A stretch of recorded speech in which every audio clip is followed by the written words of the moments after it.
So, some people say, well, Jesus, Jews might say Jesus didn't do what the Messiah is supposed to do. Maybe he'll do it in the future. Some say, Christians say he did it, but he did it spiritually and visibly. And then some Christians say he'll bring about a future earthly kingdom and restore Israel in the future. Some Christians say Israel has nothing to do with the plan of God anymore, that Israel's done. Okay, that's what we call supersessionism, fulfillment theology, replacement theology, whatever you want to call it. It has all these fancy labels now, but there's certainly Christians throughout history that see no role of Israel in the plan of God anymore.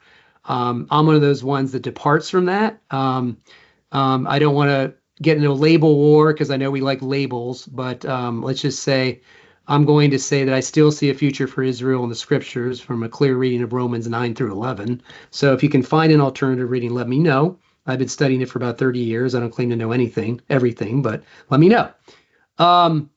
Okay. So when Peter says in Acts 1, he says to Jesus, Lord, are you going to restore the kingdom of Israel? And Jesus says, no, it's not for you to know. Okay, you need to go preach the gospel. Okay, when Peter says this, are you going to restore the kingdom of Israel?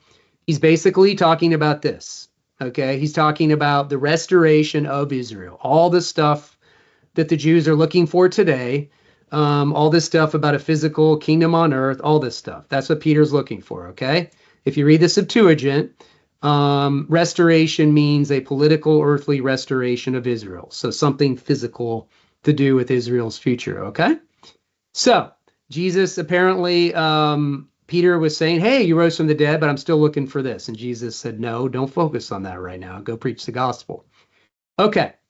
Now, I'm going to skip ahead here.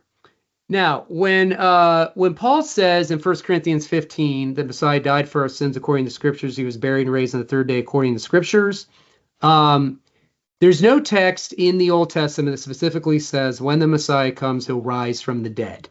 Okay, so when Paul says he's raised on the third day in accordance with the Old Testament scriptures, he's probably looking at some of these passages like in Hosea 6:1-3, where it talks about God will do something special on the third day, where it says like after 2 days he'll revive us, on the third day he'll raise us up that we may live before him.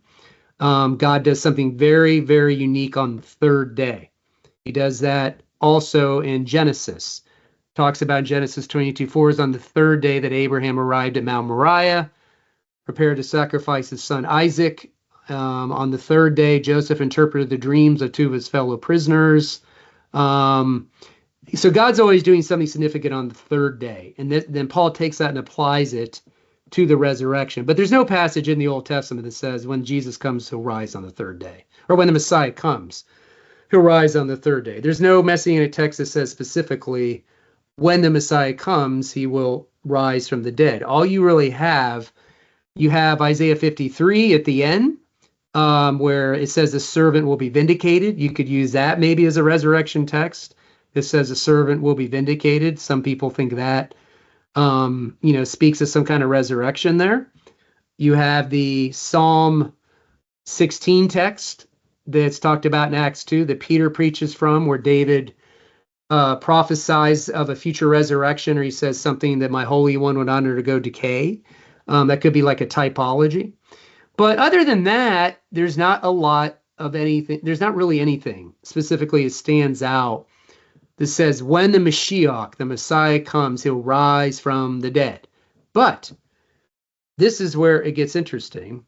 What you have to think about is this. So is the resurrection of Jesus a messianic qualification? Well, if Jesus is the Davidic king, and if David was given a promise back in 2 Samuel that there will be a king on the throne of David forever, which he was given that promise, you have to ask yourself, how does Jesus fulfill that? Well, he can't fulfill that being on the throne of David forever unless he's risen from the dead, right? Paul talks about that in Romans 1. And so the resurrection allows Jesus to fulfill the role of an eternal Davidic king, right? Now, of course, the resurrection makes the new covenant a reality. We know that. Prophesies in Jeremiah 31, which was written to the two northern southern kingdoms. And then Gentiles get grafted in to the new covenant in Romans 11. But also, the way the resurrection shows Jesus is a Messiah is that the Messiah is supposed to also be a priest, a king, a priest, and a prophet, or prophet, priest, and king, as we say.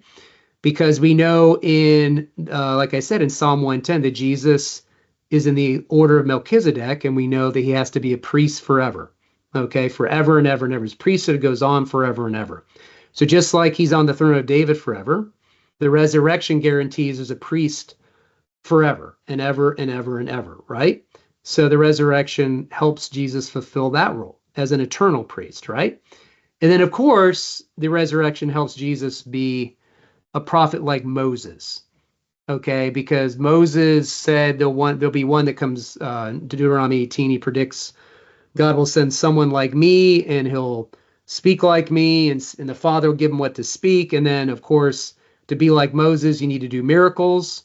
And Jesus does miracles like Moses. He does the signs. He says the ultimate sign of who I am is my resurrection. So Jesus, because of the resurrection, it helps him fulfill all three of those roles. So no, there's no specific text that says in the Old Testament that when the Messiah comes, he will rise from the dead. But we know the Messiah has to be a Davidic king.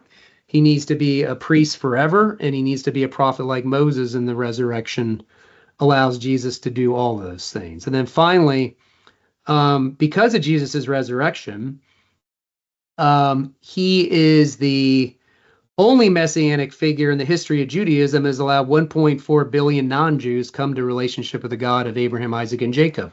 All the other Messianic figures are dead. And there is a belief in Judaism that when the Messiah comes, he'll gather all people groups to himself. And of course, Israel was called to be a light to the world, and they were supposed to open the door of the nations to come to know the one true God. And Jesus is their representative, and he has helped 1.4 million non-Jews come into a relationship with the one true God. And that is only because of his resurrection, just as Paul says in Ephesians 2. Gentiles are fellow citizens with Jews. We're built on the same apostolic prophetic foundation. So if that didn't happen, there is no Gentiles believe it. Jesus didn't rise from the dead.